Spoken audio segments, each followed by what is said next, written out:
Hey guys, what's going on? This is RJ, Game News USA here, and I want to go ahead and settle the NFL MVP debate because as crazy as last year's MVP race was, this year's is really neck and neck, and we got to talk about it because I think the MVP should go to Drake Maye. So let's get into it. Please subscribe, and let me go ahead and just full caveat here, full bias here. I am a Patriots fan. It is close. I'm going to lean Drake Maye, but I have reasons beyond just my bias, and I'm going to explain those reasons. Also, want to point out, either guy is more than worthy of an MVP this year. I will not gripe if Stafford wins the MVP. He has had an excellent season. Either guy deserves it. However, I hate co-MVPs. It's a cop-out. There can only be one.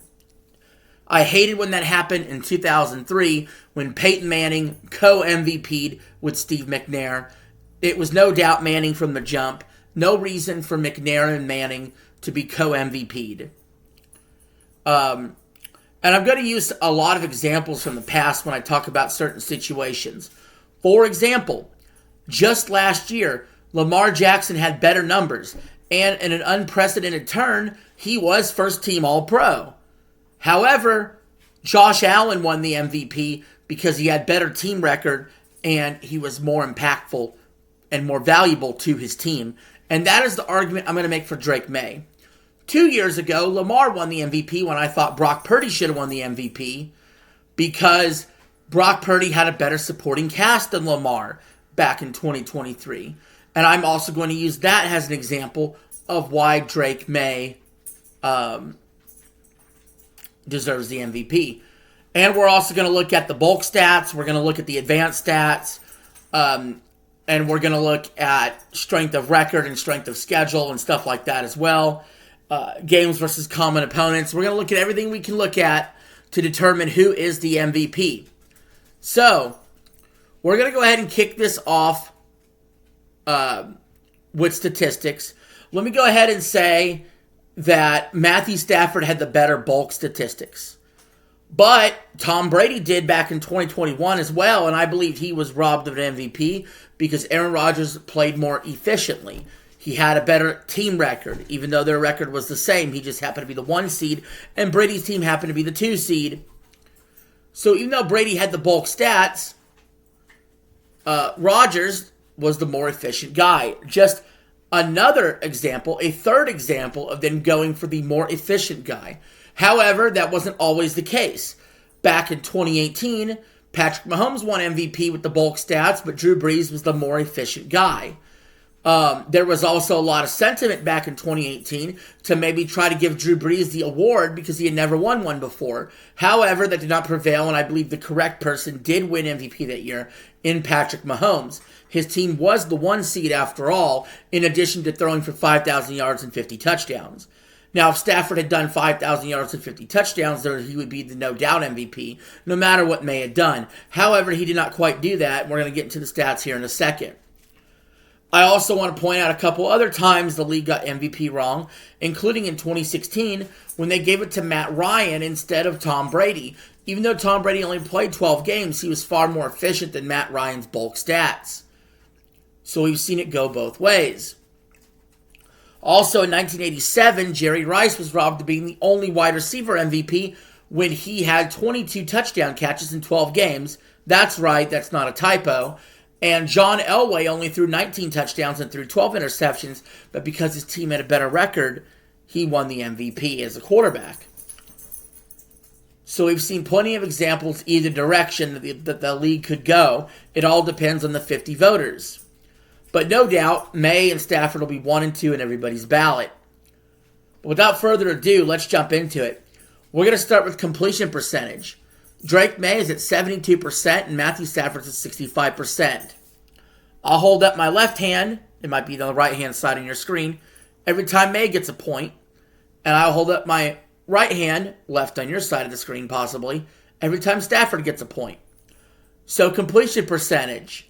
Drake Maye, 72% to Stafford's 65%. Then we have passing yards. Matthew Stafford has 4,707, leading the NFL. Meanwhile, Drake Maye has 4,394. Point for Stafford. Oh, wait. Hold on a second. Should we include total yards? Yes, we should. Drake Maye has 450 rushing yards in addition to his passing yards, which means he has more total yards than Stafford, who has -2 yards rushing. He's a better dual threat quarterback. Now, he also has 4 rushing touchdowns. That's not enough to put him over the edge on the touchdown mark. Still 11 behind in total touchdowns.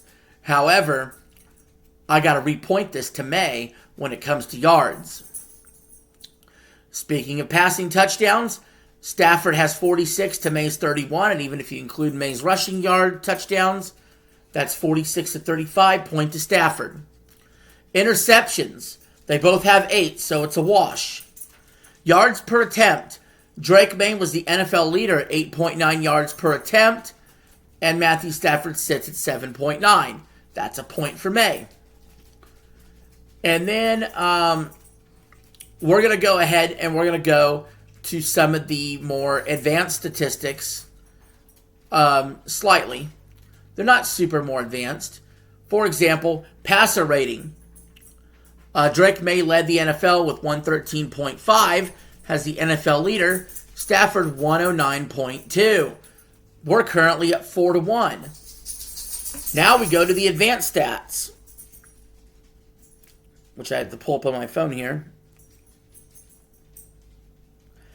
If we go to the advanced stats, Drake Maye leads in net yards per attempt, 7.78, to Stafford, 7.35. I don't believe that some of these stats are as worthy as some of the bigger stats to name.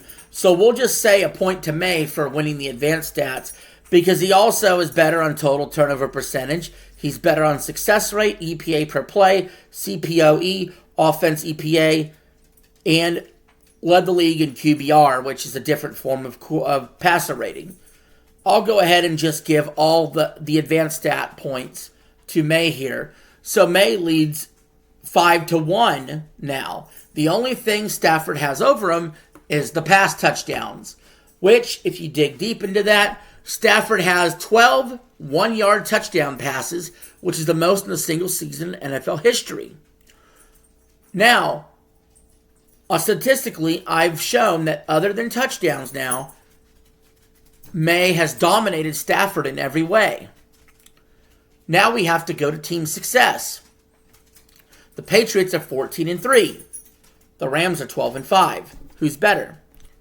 Now, the Rams were only a 2-point conversion stop away from actually being the 1 seed themselves, while the Patriots are the 2 seed in the AFC. But speaking of 1 and 2 seeds, a 1 or 2 seed quarterback has won the NFL MVP every single year since 2013. So that would be par for the course. In fact, since the merger in 1970, only one quarterback who didn't win his division won the NFL MVP, and that was Peyton Manning in 2008. And even if you want to go pre-merger, the only quarterback who did it pre-merger was Johnny Unitas in 1967. So it would be an extremely rare occurrence for Matthew Stafford to go ahead and win the MVP as a wild card. Almost unheard of. Now, let's continue with supporting cast.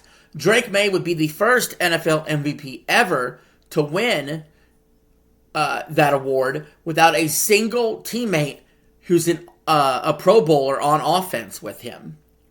Meanwhile, Stafford has a great tight end in Higbee. He's got 2 great receivers in Puka Nacua and Devontae Adams.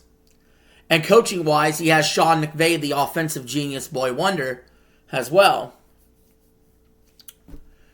And next up, we're going to talk about common opponents.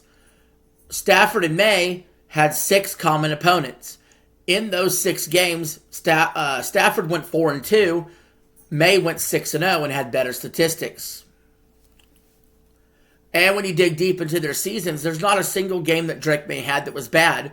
Stafford had multiple games that were bad, including Monday Night Football versus Atlanta, and including him not playing very well in either Seattle game, which ended up costing them the 1 seed. So Maye was simply more clutch. Also, even though the strength of schedule is pretty poor for the Patriots compared to the Rams, Drake Maye was able to blow out tomato cans, essentially.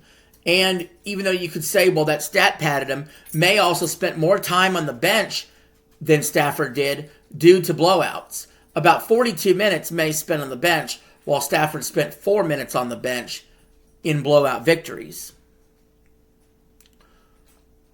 So, technically, it's Stafford that's stat padding, if you want to be technical. Maye isn't even having to play the full games in order to win.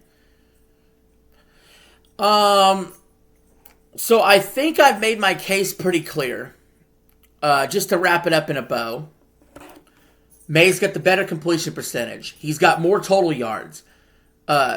He's got a better passer rating, a better QBR. He's better in all the advanced stats. His team record's better. His team won in the division. He has no Pro Bowlers on offense. And he was better in common opponents versus Stafford. So with all that being said, the only thing Stafford has over Maye is more touchdown passes. And it is quite a big number. 15 more touchdown passes. 11 more total touchdowns. But I don't think that's the only thing you should be judging an MVP on. I don't know what the fuck happened there.